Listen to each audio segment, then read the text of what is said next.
तैयारी क्या है अगर अचानक जाने पड़े उसकी बारगाह, क्या तैयारी। रोज देख रहे हैं ना, कुछ लोग रोड पे चढ़े थे, पहुंच नहीं सके, हॉस्पिटल गए थे, पहुंच नहीं सके, कुछ लोग किसी फील्ड में काम कर रहे थे, डिग्री नहीं मिल सकी, जा ही नहीं सके, वक्त आ गया। तो अगर वो टाइम आ जाता है, उसकी बारगाह में हाजिर होना पड़ जाता है, तैयारी क्या है। नबी पाक अलैहिस्सलाम घर के अंदर अपने घर वालों की तरबियत के लिए और तालीम उम्मत के लिए एक दुआ मांगते थे। हज़रत आयशा सिद्दीक़ा कहती हैं हुज़ूर दुआ मांगते थे, मिशकात में मौजूद है। क्या दुआ थी? अल्लाहुम्मा हासिबनी हिसाबन यसीरा, ऐ अल्लाह ज़रा हिसाब आसान करके लेना। ये हुजूर तालीम उम्मत के लिए दुआ मांग, अल्लाह हिसाब ज़रा आसान करके लीजिए, मालिक करम फरमाना। हज़रत आयशा सिद्दीक़ा रज़ी अल्लाह तआला अन्हा इरशाद फरमाती है, मैंने अर्ज़ किया या रसूल अल्लाह सल्लल्लाहु तआला अलैहि वसल्लम, ये आसान हिसाब का क्या मतलब है?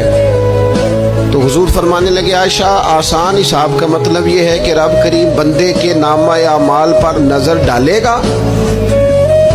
और फिर अल्लाह तबारक व तआला उससे दरगुजर फरमा देगा। ये आसान हिसाब है। पता मालिक को है इसने क्या किया है, पर करीम है ना। अदल करे थे थर थर कंबल, उचियां शाना वाले थे जे फजल करे थे, फिर बख्शे जामन मेरे जय मुंह काले, नजर करेगा फिर माफ फरमा देगा। और हुजूर फरमाते, आयशा याद रखो, जिससे उसने हिसाब लिया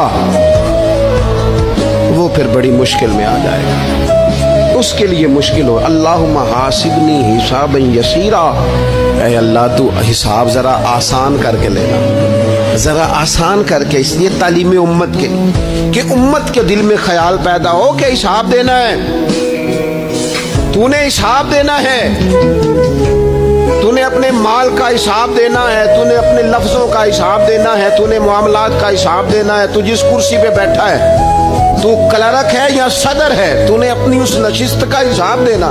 तू उस्ताद है या पीरे तरीकत है, तू मुअज्जिन है या खतीब है, तू जो भी है तूने हिसाब देना है। तुझे तेरे मनसब के बारे में पूछा जाएगा, तुझे तेरे ओहदे के बारे में पूछा जाएगा, तुझे अपनी जिम्मेदारियों के बारे में हिसाब देना।